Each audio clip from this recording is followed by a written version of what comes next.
बिस्मिल्लाहिर्रहमानिर्रहीम। अस्सलाम वालेकुम नाज़रीन, आप यूट्यूब चैनल देख रहे हैं। मैं इमरान खान हूँ। सबसे पहले एक इन्फॉर्मेशन है, मेरे जो अकाउंट्स हैं सोशल मीडिया के वो तकरीबन सारे ही हैक हो गए थे। और यूट्यूब अकाउंट है, फेसबुक अकाउंट है, ट्विटर अकाउंट है, ईमेल अकाउंट है, ये हैक हो गए थे और हैकर्स ने बड़ा ज़बरदस्त हमला किया था। जो हमारा यूट्यूब है वो हमने उसको सेव किया, फिर हमने फेसबुक के ऊपर काम किया, फिर बाकी चीज़ों पे किया। और ट्विटर बिल्कुल मेरे दिमाग से निकल गया था कि वो उसी जगह पे अटैच्ड है। और आज फाइनली जो है वो मेरा ट्विटर अकाउंट पूरे तरीके से हैक कर लिया हैकर्स ने, और उन्होंने पैसों का तकाजा किया। बज़ाहिर तो ऐसा वो कह रहे हैं कि पैसे दें आप हमें, लेकिन कुछ भी हो सकता है इसके पीछे। तो मैंने तो बिल्कुल साफ इनकार कर दिया है कि ब्लैकमेल तो मैं नहीं होऊंगा, और अपना अकाउंट रिकवर करने की मैं कोशिश करूंगा। रिकवर हो गया तो ठीक है, नहीं तो नया अकाउंट बनेंगे, उसके ऊपर काम करेंगे और कोशिश यही करेंगे कि रिकवर करें इसको, ब्लैकमेल नहीं होंगे। 3.5 मिलियन का अकाउंट है, 35 लाख लोग उसके ऊपर जुड़े हुए हैं, और नया बना लेंगे, फिर लोग जुड़ जाएंगे, टाइम लग जाएगा, लेकिन किसी को ब्लैकमेल होकर पैसे नहीं देंगे। ये मेरा दिल गवारा नहीं करता, ऐसा मैं नहीं करूँगा। अब आ जाएँ खबरों की जानिब। तो पहली खबर तो मैं आपको ये बताऊं कि वो जो 11 बंदों के इस्तीफ़े हैं उसके ऊपर पाकिस्तान तहरीक इंसाफ ने क्या रद्द अमल अपनाया है और क्या होने जा रहा है। क्या पाकिस्तान में फौरी तौर पे इलेक्शन आने वाले हैं, कौन कौन लोग इलेक्शन के बारे में अब तक मान चुके हैं, और एस्टेब्लिशमेंट आने वाले इलेक्शन के बारे में क्या सोच रही है, देरी किस बात की है, वो कौन सी चीज़ है जिसका सब लोग इंतज़ार कर रहे हैं। पिछले वीलॉग में मैंने आपको बताया था कि तारक फातमी साहब ने जाकर जो मुलाकात की है अमेरिकन के साथ, पाकिस्तान के महकमा खारजा ने उसको डिसोन किया है। डिसोन मानी ये, उन्होंने कहा कि एक निजी दौरा था उनका और हमने उनके लिए कुछ नहीं किया, ये निजी नौयत का उनका दौरा था। लेकिन वहाँ अमेरिकन ने कहा कि एक ऑफिशियली हमने मुलाकातें की हैं, और उन्होंने ऑफिशियल ट्विटर हैंडल से इसके ऊपर अपने स्टेटमेंट भी जारी किए। चाहे उनके तर्जुमान है वाइट हाउस के नेड प्राइस, उन्होंने बात की हो, या वेंडी शर्मेन ने बात की हो जो नायब वज़ीर ख़ारजा है अमेरिका की, तो उन्होंने ऑफिशियल बातचीत की है इसके बारे में। जो वज़ीर आज़म के मुशीर बराए ख़ारजा तारक फातमी साहब ने जो मुलाकातें की हैं, आर्मी चीफ की जो बातचीत है वेंडी शर्मेन के साथ, उस हवाले से तस्दीक हो गई है और तमाम अखबारात में तमाम जगह पे ये चल भी रही है। आर्मी चीफ चाह रहे हैं अमेरिका से, जो जनरल बाजवा साहब का उनसे दरख्वास्त है अमेरिकन से, वो ये है कि IMF का जो $1.2 अरब जो कर्ज उन्होंने पाकिस्तान को देना है, $1.2 अरब ये IMF ने पाकिस्तान को देना है कर्ज, इसका अमल तेज किया जाए। ये गुफ्तगू की है आर्मी चीफ ने वेंडी शर्मेन से, जो नायब वज़ीर ख़ारजा है अमेरिका की। वाइट हाउस IMF पे दबाव डाले कि IMF इस अमल को जल्दी मुकम्मल करे। ये आर्मी चीफ ने अमेरिका से दरख्वास्त की है, अमेरिका की नायब वज़ीर ख़ारजा। और इसके बाद जो पाकिस्तानी वज़ीर ख़ारजा है, मुशीर ख़ारजा है, वो अमेरिकी नायब वज़ीर ख़ारजा से मिलते हैं। तो अमेरिकन के सामने पाकिस्तानियों की हैसियत ऐसा लगता है कम हो रही है, वरना पाकिस्तानी वज़ीर ख़ारजा को कम से कम अमेरिकी वज़ीर ख़ारजा से तो मिलना चाहिए था। मुझे याद है कुछ अर्सा पहले CIA का चीफ पाकिस्तान आया था और वो पाकिस्तान के वज़ीर आज़म को मिलना चाहता था, और उस वक्त के वज़ीर आज़म पाकिस्तान इमरान खान साहब ने मिलने से इनकार कर दिया था। हालांकि वो सिफारिशें बीच में डालता रहा कि मिल रहे वज़ीर आज़म पाकिस्तान मेरे से, लेकिन इमरान खान ने CIA के चीफ से मिलने से इनकार कर दिया था, ये कहते हुए कि जाओ जाकर अपने हम मनसब से मिलो। और उसको मुलाकात के लिए DG ISI का मशवरा दिया गया था कि उस वक्त के DG ISI से मिलने जाकर वो, तो इमरान खान साहब नहीं मिले थे। तो ये फ़र्क तो पाकिस्तान को पड़ा है रजीम चेंज ऑपरेशन के बाद। अब इसमें इमरान खान साहब का भी एक मौक़िफ़ आया। पहले इमरान खान साहब जो मौक़िफ़ है इस हवाले से कि आर्मी चीफ की बातचीत हुई है अमेरिका के साथ, इस पर इमरान खान साहब ने जो एक इंटरव्यू दिया अरशद शरीफ साहब को, उस पर उन्होंने ये कहा कि आर्मी चीफ अमेरिका को IMF के लिए फ़ोन कर रहे हैं तो ये उनका काम नहीं है। ये साबिक वज़ीर आज़म इमरान खान साहब कह रहे हैं। लेकिन अब हुकूमत ही अपना काम नहीं कर रही तो कौन करेगा? हुकूमत ने तो बेड़ा गर्क करके रख दिया पाकिस्तान का। आर्मी का काम तो ये भी नहीं है कि वो जाकर इमरजेंसी के अंदर रेस्क्यू सर्विस प्रोवाइड करे, वो तो रेस्क्यू वालों का काम है। आपके यहाँ पे ये भी नहीं है। बेशुमार काम पाकिस्तान में आर्मी वो करती है जो बाकी इदारों के करने के होते हैं। लेकिन क्योंकि वो इदारे या वो लोग नहीं कर रहे होते तो आर्मी उन कामों में कूद जाती है। अब पाकिस्तान की जो इस वक्त की पॉलिटिकल क़यादत है, यानी मिफ्ता इस्माइल से तो नहीं संभलेगा।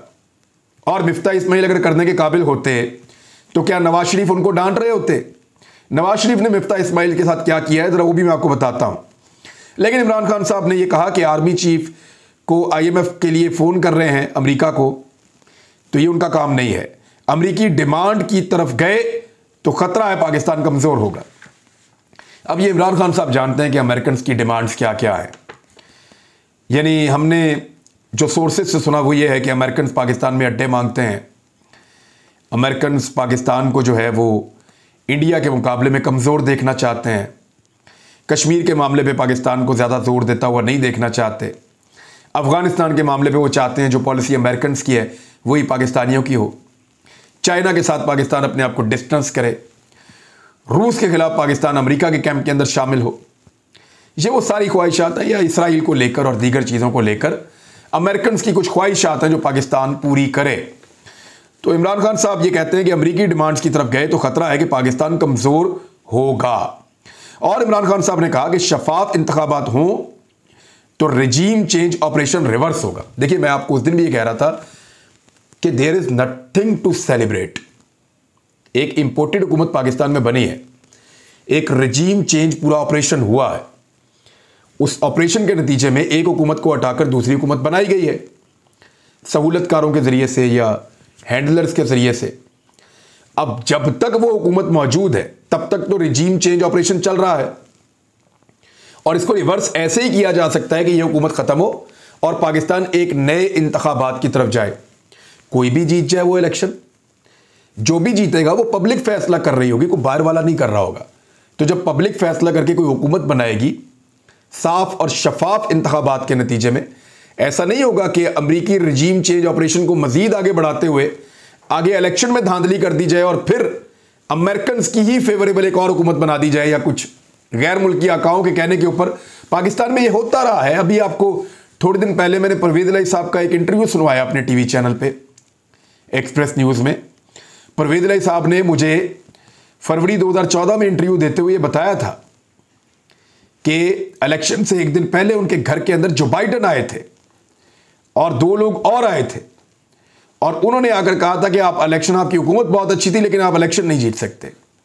और उन्होंने कहा कि उनके खिलाफ भी इसी किस्म का एक ऑपरेशन हुआ था और बाद में इसको अमेरिकन ने आकर तस्लीम किया था कि कोंडालीजा राइस ने और उस दौर के आर्मी चीफ ने अपने साथियों के साथ मिलकर यह रजीम चेंज किया था और काफली को इलेक्शन हरवाया था। अगर इसी तरह कोई धांधली वाला इलेक्शन होगा तो फिर तो दोबारा वो रजीम चेंज ऑपरेशन कंटिन्यू करेगा ना। तो साफ और शफाफ इलेक्शन होगा तो रजीम चेंज ऑपरेशन रिवर्स होगा, ये इमरान खान साहब ने कहा है। पाकिस्तान बदल गया है, इसलिए ये सब इलेक्शन से डरे हुए हैं। माशी तबाही का जिम्मेदार कौन है, ये एक बड़ा सवाल है जो इमरान खान साहब ने पहले भी पूछा। कौन है जिम्मेदार? यानी जिम्मेदार मिफ्ता इस्माइल तो नहीं हो सकता। मिफ्ता इस्माइल का तो इतना मईशत का विजन ही नहीं है।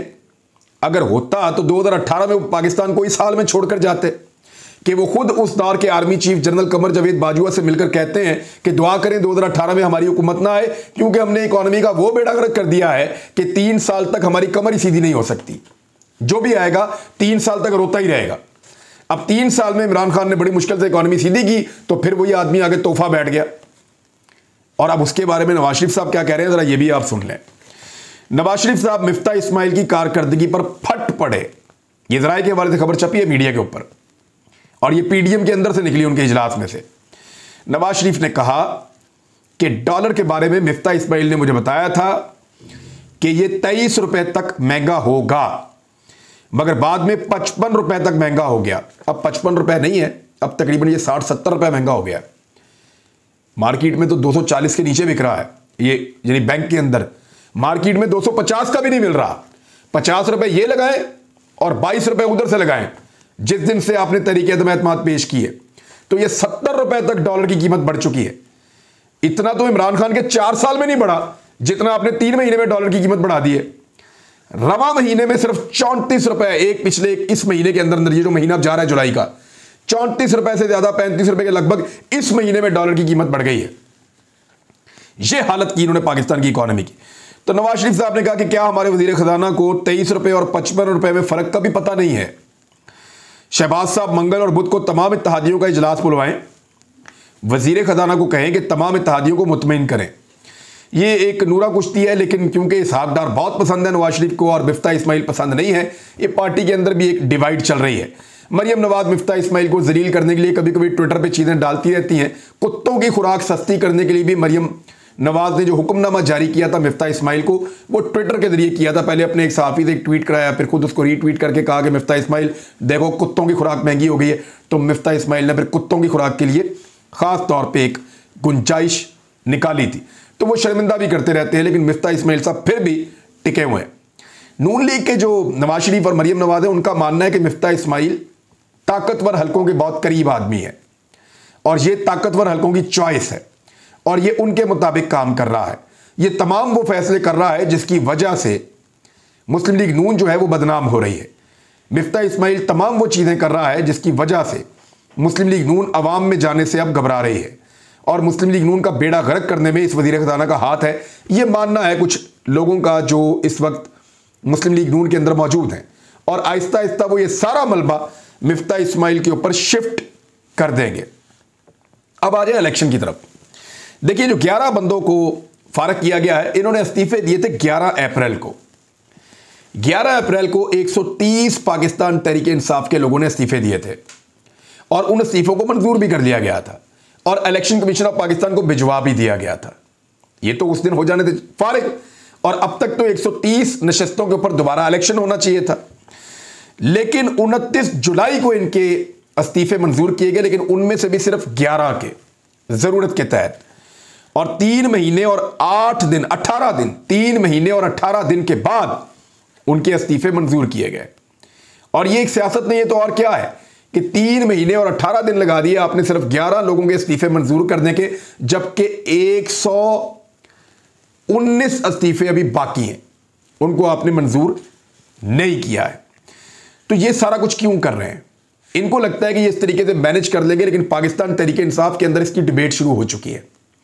मैंने आज जिन लोगों से बात की है, इंफॉर्मेशन कलेक्ट की है, 1-2 दिन के अंदर अंदर पाकिस्तान तहरीक इंसाफ की सीनियर क़यादत बैठने वाली है और वो इस पर मुशावरत करने वाले हैं कि इन इस्तीफों के बाद उनकी हिकमत अमली क्या होनी चाहिए।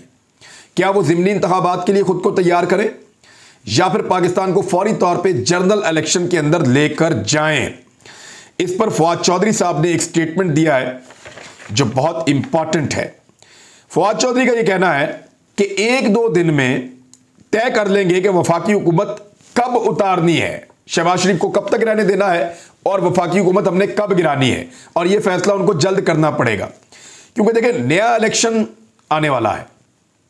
अक्टूबर के आखिर में या नवंबर के शुरू में इलेक्शन की बहुत ज्यादा मार्केट के अंदर खबर है।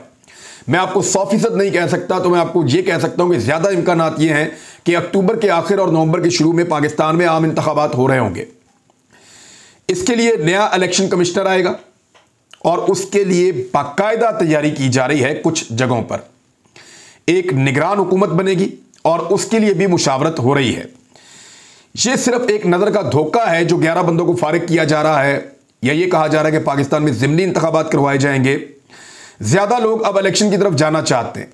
उसकी वजह यह है कि अगर इमरान खान को दोबारा एक लॉन्ग मार्च का मौका दिया और इमरान खान ने अगर धक्का लगाकर इस हुकूमत को गिरा दिया, तो इमरान खान की मकबूलियत जितनी इस वक्त है इससे भी ज्यादा बढ़ जाएगी। उनका हौसला, उनके लोगों की हिम्मत इससे भी ज्यादा बढ़ जाएगी। देखिए, अगर शहबाज शरीफ साहब खुद असम्बलियां तहलील करते हैं और इलेक्शन की तरफ जाते हैं तो सिचुएशन कुछ और होगी। वो अपनी इलेक्शन कैंपेन बनाएंगे, इलेक्शन के अंदर जाएंगे। पीएमएलएन सिर्फ एक चीज मांग रही है कि नवाज शरीफ को पाकिस्तान में आने दिया जाए और इलेक्शन कैंपेन में मुकम्मल तौर पे हिस्सा लेने दिया जाए। उनको गिरफ्तार ना किया जाए, उनको खुला छोड़ा जाए। मरियम नवाज को खुला छोड़ा जाए, हमजा शहबाज और शहबाज शरीफ को गिरफ्तार ना किया जाए, उनको भी खुला छोड़ा जाए। इनके केसेस के ऊपर बात ही ना की जाए, इनको पेशियों पे ना बुलाया जाए, खुला छोड़े इनको ताकि ये जाके इलेक्शन लड़ें। एक तो उनकी ये डिमांड है। दूसरा, इमरान खान साहब अगर खुद हुकूमत गिराते हैं, अगर इमरान खान साहब जोर लगाते हैं, जोर लगाकर खुद हुकूमत गिरा देते हैं धक्का मार के, और हुकूमत गिर जाती है, तो ऐसी सूरत में क्या होगा? ऐसी सूरत में यह होगा कि इमरान खान साहब ज्यादा तगड़े होकर अगले इलेक्शन में जाएंगे और ज्यादा बड़ी तादाद में नशिस्तें जीतेंगे। इस चीज़ से भी कुछ लोगों को खौफ आ रहा है। फजलुर रहमान के अलावा तकरीबन बाकी सारे स्टेक होल्डर्स तकरीबन मान चुके हैं। तो पाकिस्तान तहरीक इंसाफ को लॉन्ग मार्च में ना जाने दिया जाए, इसके ऊपर ही सारे जोर लगा रहे हैं। लेकिन अगर पाकिस्तान तहरीक इंसाफ ने यह देखा कि ये 11 नशिस्तों के ऊपर ज़िमनी इलेक्शन लड़ना पड़ेगा, तो फिर वो लॉन्ग मार्च में जाना ज्यादा पसंद करेंगे और कोशिश करेंगे कि धक्का लगा के इस हुकूमत को गिराया जाए। जो थोड़ी बहुत चीजें रह गई थी वो भी हो गई हैं। दोस्त मजारी जब आया इलेक्शन लड़ने के लिए, उसके खिलाफ तहरीक अदम एतमाद पेश हो रही थी, तो ठीक ठाक लोटे पड़े। लोगों ने बहुत बुरा भला कहा, लोगों ने जो इस्तकबाल किया ऐसा अल्लाह किसी दुश्मन का भी ना कराए, लेकिन उसने हरकतें ही ऐसी की थी। तो दोस्त मजारी को ना सिर्फ बहुत सारे लोटे मारे गए इतनी सिक्योरिटी के बावजूद, बल्कि बाद में दोस्त मजारी को आज डिप्टी स्पीकर की कुर्सी से भी उतार दिया गया। उसके खिलाफ तहरीक अदम एतमाद में 186 वोट पूरे पड़े हैं और फारग हो गया है। और इसके बाद अब दोबारा बैलेटिंग होगी इतवार वाले दिन डिप्टी स्पीकर के ओहदे के लिए, जबकि अब स्पीकर पंजाब असेंबली जो है वो सैफुल मुलूक खोखर और सप्तान खान के दरमियान मुकाबला था। तो सप्तान खान स्पीकर सूबाई असेंबली बन चुके हैं और वो इस सीट के ऊपर मौजूद है। 185 वोट उनको मिले, 175 वोट सैफुल मुलूक खोखर को मिले, 4 वोट मुस्तरद हुए। सप्तान खान का रास्ता रोका गया था पहले भी वजीर आला पंजाब बनने से, जानबूझकर उनके ऊपर मुकदमात बनाए गए थे और कुछ ताकतवर लोगों ने बनाए थे ताकि सप्तान खान वजारत आला की दौर से बाहर हो जाए, क्योंकि कुछ लोगों को यह खतरा था कि अगर उस्मान बुज़दार को हटाया तो कहीं इमरान खान सप्तान खान को वजीर आला पंजाब ना बना दें। लिहाजा उनको एक फेक केस के अंदर उठाया गया जिसको किसी जगह पे भी 1% भी साबित नहीं किया जा सका। तो किसी दिन मैं आपको बताऊंगा कि कौन से लोग इसमें इन्वॉल्व थे और कैसा गेम सप्तान खान के साथ खेला गया था। बहरहाल वो स्पीकर पंजाब असेंबली बन चुके हैं और ज्यादातर चीजें जो हैं वो अब कंट्रोल में है पाकिस्तान तहरीक इंसाफ की। इलेक्शन की तरफ पाकिस्तान जा रहा है, बहुत तेजी से जा रहा है, लेकिन सबको अपनी आंखें और कान खुले रखने पड़ेंगे। अपना ख्याल रखिएगा, अपने इस चैनल का भी। अल्लाह हाफिज।